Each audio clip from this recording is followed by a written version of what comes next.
I've been playing Dreams, and for those of you that are unaware of what Dreams is, it is a game by Media Molecule, who you may be familiar with the franchise Little Big Planets. And in that game, one of the things that they had was you could create your own levels, and people were really excited about that, and it built a really big community around it. So they decided, what's the next step to do in creating your own levels? Well, let's make a game creation engine as a game, and also put a game into it, and allow other people to make games and just make a big, huge, massive marketplace. And then that will be called Dreams. And as always, if you like this content, please like, subscribe, and bang that bell, because it's really helping out. We appreciate that. They did it. And when I heard about it, I was like, this does not make sense. This could be a complete terrible disaster. And it is quite frankly not a disaster. It is incredible what this thing has become.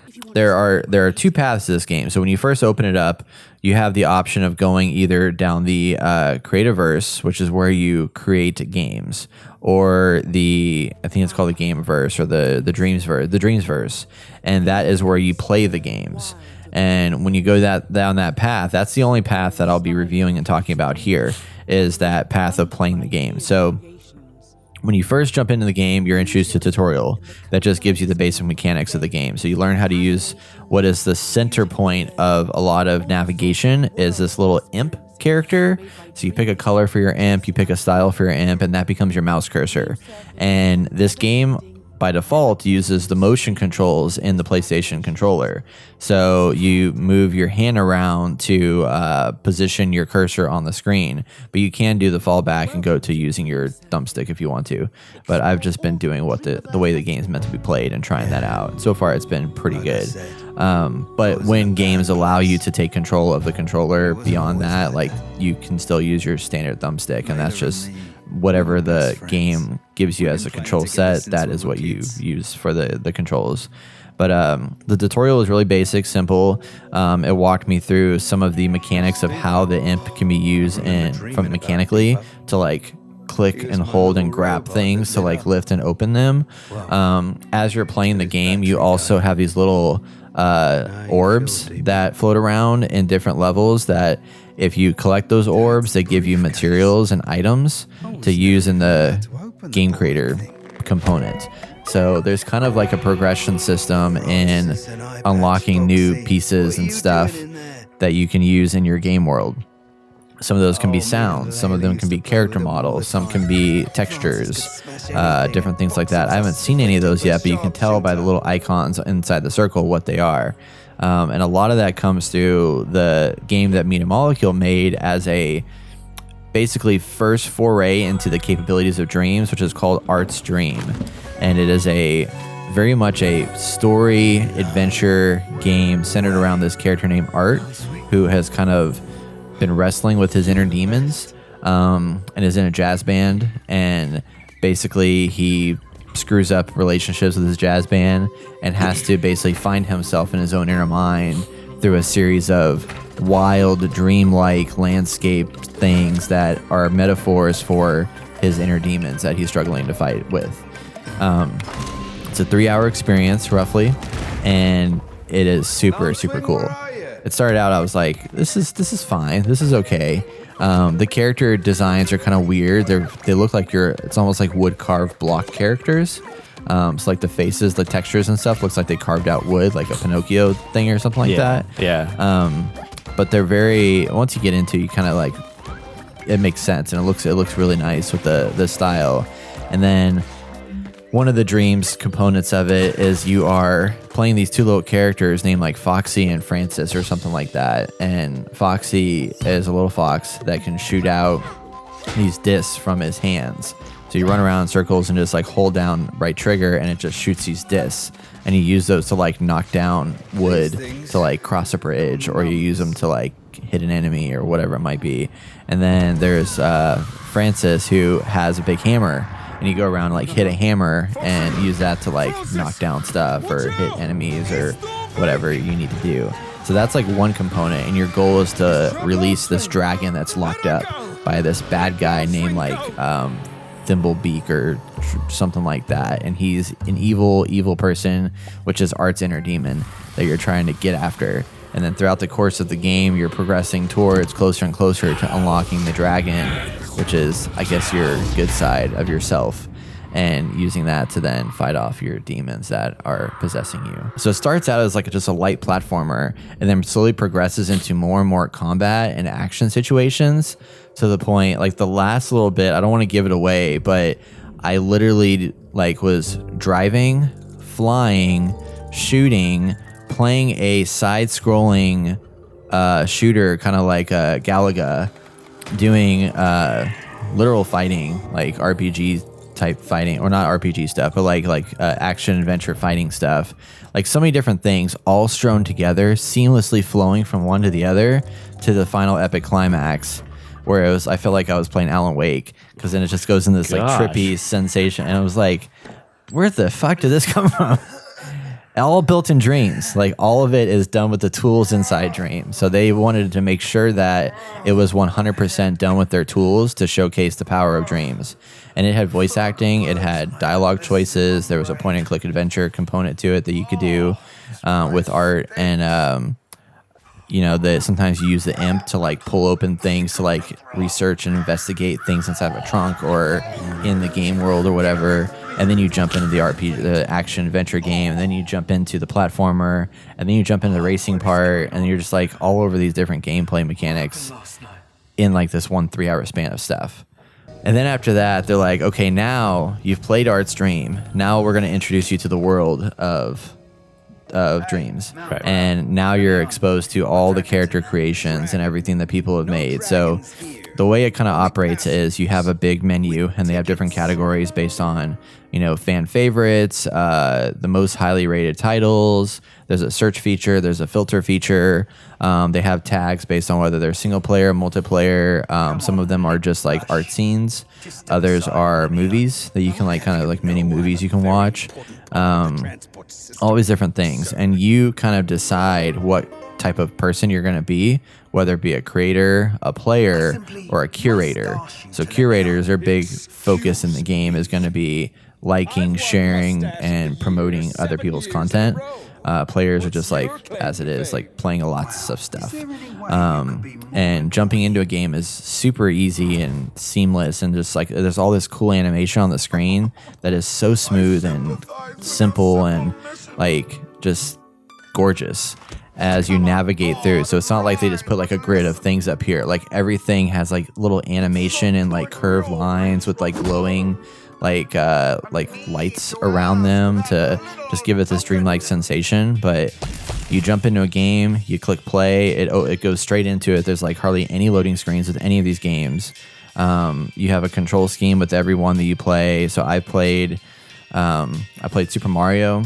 I played a space fighting game where I was like fighting people in space.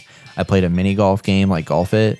I played that game I showed you earlier with the toilet paper, like side-scrolling like puzzle game where you're a piece of toilet paper running away from the coronavirus. And like I played Fallout in Dreams. I played PT in Dreams. There's a Wario game that's in there. There is just like so many different things that are vastly different from like the very watercolory, artsy looking design of Dreams, which is like they definitely make it look painted and the textures and stuff, to like Fallout didn't have that at all. It was just like more realistic looking graphics, and there's such a diverse set of like textures and stuff in here. I don't know where all this stuff comes from and how they put it all in this game, but the vast diversity of stuff that can exist here is crazy to me. Yeah, we jumped into PT because you're trying to show me what all the stuff, and we were in like a second. There was no lag time. There's hardly any loading, any loading at all. And you just go in and jump in, and we played PT, and it was like the real thing. Like they even had audio that I'm pretty sure was from PT, which makes me wonder, you know, if they have to crack down on copyright stuff. Yeah, because they do have copyright audio. Like we played the Fallout one, and it was the Fallout music, and then you know some of the audio was from Fallout. So, and then we played the Mario World one, and that was pretty awesome. Like it looks like you're in Super Mario World, and I was like, "What the heck?" The things you can do in this game are ridiculous, and that, I'm kind of wondering if maybe they'll put out an advanced suite. Like, it'd be awesome if Sony produced this. So if you want to make games for this game without doing it on your PlayStation, you can do it on your computer. When I was a kid, Now, that might be way too expensive and too much to throw in there, but the stuff you can do with this already just seems freaking phenomenal. Like, can you imagine where this library is going to be in like a year? Oh, yeah. There's going to be so much on there. Yeah, being able to take that obsession with making stuff to the next level and being able to do it on a computer where you can actually do a lot more in general, and makes it easier too, because I can only imagine making these games with a controller. Yeah. Holy crap. And that just goes to show, like, people are actually doing some really awesome work just on the console. Yeah. And what I've noticed with Dreams so far is that they kind of help guide the mouse for you as you're moving, so that you, like, if you're getting crooked, they'll kind of even out that flow. So I think that there's some like programmatic like machine learning inside there that tries to predetermine the flow that you're trying to do, and based on the motion, the path that you took, will try and like even some of that stuff out, so it's not like really jaggedy and rough and stuff like that. But with that said, I do think, I would bet you that we're going to see this come to PC sooner rather than later. That would be awesome. Because we have, they just announced that Horizon Zero Dawn is coming to PC this summer, which is, yes. I mean, PS4 is finally like breaking the mold and saying, all right, PC players, like no Xbox, but PC players, you're getting Dreams. You're getting PlayStation games. And I could see a future where they kind of do like an Xbox Play Anywhere kind of deal, where you get on PS4 or on PC, whether they build like a store for that or what that is, I don't know. But I think Dreams definitely will open up like a million times more with that capability of giving a mouse and keyboard to somebody to create these things. Because the detail already is just phenomenal. Well, I mean, it's not like the most amazing thing ever, but given it's built in a game on a console, like, yeah, some of the stuff is like almost... It's super accurate, especially for the Fallout stuff and PD stuff. I mean, it reminds me of the old days when people were having to like hack together stuff for mods. Like, you know, you would get modding tools for Call of Duty or for Unreal Tournament or whatever it might be, Crisis, and you would use those tools to build worlds. But there's a lot of there was a huge technical barrier to go through. And with this, now, granted, I haven't gone into the creator tools yet. But from what I've heard, I mean, you can create audio files. Like, there's an audio editor inside here. There's a character modeler tool inside here. There's a level editor. There's an animation editor. There's like all these pieces that are all somehow inside of this game. And like, this game wasn't even full price. I'm like I think I paid $50 for it or something like that. I'm like, I don't know how all this exists. And then, well, speaking on all that, we jumped into that racing game, or the rally game. Yeah. And it had a full-blown like intro menu with like the moving camera and the set pieces and some music and the like press X to start, and I was like, oh my gosh, this is like a real game. Yeah. In a game. Yeah. And so we get in there, and there's a tutorial, and the guy's showing you like, click this, and you know, it has a controller, and then it like lights up what it's talking about, like hit this to do that, hit that to do that, and then in the game there's audio being like, all right, like 3, 2, 1, go. It's like his audio. It's crappy audio, but nonetheless, like the capability of doing that is just mind blowing. So, I mean, think of like what this would do for people that just want to play games but don't or want to make games but haven't just found the right tools to be exposed to it, but have a really good creative idea in mind. Right. Like, if they come in here and find these tools really usable for them, they can make this and get inspired enough with an idea that they produced and get enough likes and follows to where they might get investments from somebody and be like, hey, I love this idea you made in Dreams. I want to hire your mind to come and work for us and build games. Right. So we could have like a whole new set of developers that come into play. That's what indie game. Yeah, they're learning off of Dreams. That's all I got. So, Austin, you got anything you want to add? No? This is amazing. I'm ready to see where this is going to be in 6 months. Me too. So, next time, hopefully, if I have time, I'm going to play the actual creator part of it and then kind of talk about and review what that's like. So, stay tuned for that.